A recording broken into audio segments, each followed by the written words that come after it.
spirit yang harus kita bawa bukan spirit eksklusif, tetapi inklusif. Hari ini ku bersyukur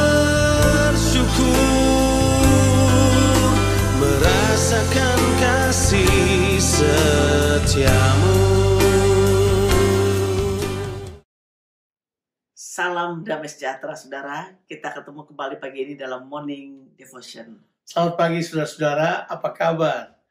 Pembacaan kita di pagi hari ini terambil dari Injil Markus pasalnya yang ke-9, ayatnya yang ke-38 sampai ayatnya yang ke-41. Demikianlah firman Tuhan.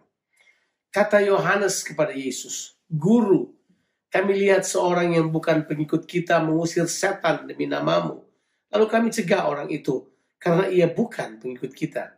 Tapi kata Yesus, jangan kamu cegah dia, sebab tidak seorang pun yang telah mengadakan mujizat demi namaku dapat seketika itu juga mengumpat aku.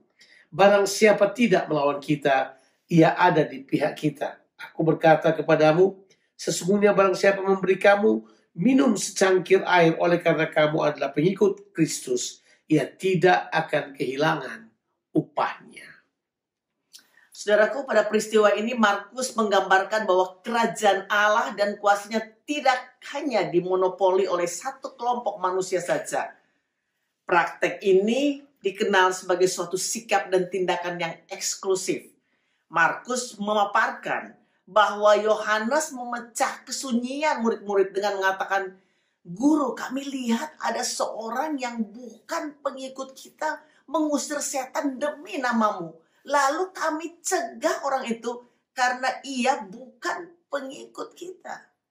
Perhatikan saudaraku perkataan Yohanes ini. Pengikut kita, bukan pengikut Yesus. Artinya Yohanes mau bilang bahwa ada orang yang bukan kelompok kita melakukan pekerjaan Tuhan yang sama dengan kita. Jadi saya larang orang tersebut supaya dia tidak mengerjakannya seperti yang kita lakukan, yang kita kerjakan. Kan kita ini beda. Jadi kelihatan sekali Markus berusaha untuk menunjukkan bahwa Yohanes ini adalah sedang menunjukkan karakternya sebagai Boanerges, anak-anak guru. Itu nama yang diberikan kepada Yohanes dan saudaranya Yakobus, anak-anak Zebedeus ini. Dia sedang menunjukkan upayanya untuk membela kelompoknya. Dan kemudian dengan cara membela itu dia melarang orang lain untuk mengusir setan dengan menggunakan nama Yesus. Alasannya simpel, karena dia memang sedang menunjukkan spirit elitis ini, spirit eksklusif ini, yang seolah-olah menganggap orang lain yang tidak satu grup dengan mereka, yang bukan dalam klik mereka, adalah orang yang dalam posisi salah kalau mengerjakan seperti yang mereka biasa kerjakan. Ini saya kira merupakan sebuah pandangan yang baik buat kita sebagai gereja modern untuk ambil. Karena sering sekali kita memiliki elitis spirit ini ya, spirit elit. Merasa cuma kita aja yang sanggup melakukannya, cuma kita aja yang diurapi untuk melakukannya. Ini kan pelayanan kita diurapi. Yang lain beda roh dengan kita, gak sejalan kita. Ini sama sekali adalah sesuatu yang perlu kita pelajari. Yesus melarang Yohanes untuk melakukannya.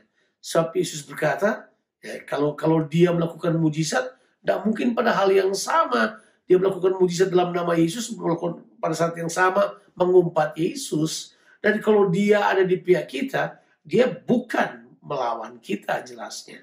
Jadi Yesus berkata, rangkul orang tersebut. Saudaraku, saya membayangkan bahwa Yohanes menantikan pujian daripada Tuhan Yesus atas upaya untuk menghentikan orang yang bukan pengikut mereka mengusir setan. Saudaraku, di dalam nama Tuhan Yesus Kristus. Mungkin Yohanes menunggu Yesus berkata, "Mantap, begitu dong, itu baru keren." Karena mereka bukan pengikut kita, mereka bukan satu kelompok dengan kita. Saudara, Yohanes dengar justru sebaliknya. Yesus katakan, jangan hentikan dia, yang dia buat itu benar. Jadi kalian jangan melarangnya. Yesus menunjukkan kepada kita spirit yang harus kita bawa bukan spirit eksklusif, tetapi inklusif, yang melibatkan semua orang ada di dalam kerajaan Allah. Bahkan Yesus berkata begini, kalau ada orang yang memberi kamu minum cuma karena kamu mengikut Kristus, mereka akan mendapat upah yang kamu dapat, mereka juga terima upah yang sama. Yesus melibatkan orang di dalam apa saja, termasuk dalam berkat, dalam pewahyuan, dalam apa saja. Tuhan mau kita melibatkan banyak orang. Karena memang benar, kalau toh kita terima berkat dari Tuhan, itu bukan untuk diri kita, kan juga untuk orang lain juga. Mari kita punya spirit yang inklusif. Saudaraku, bukankah kita satu tubuh di dalam Kristus? Sekali lagi, jangan kita eksklusif, tapi biar kita inklusif. Kita merangkul semua orang supaya kita bisa saling memperlengkapi. Kita boleh berbeda pandangan, tapi kita satu dalam Tuhan. Jadi tidak ada kelompok-kelompok A dan kelompok B, saudara. Tapi satu di dalam Tuhan dan semua kemuliaan bagi nama Tuhan kita Yesus Kristus. Have a blessed day. Tuhan Yesus memberkati kita sekalian. Amin.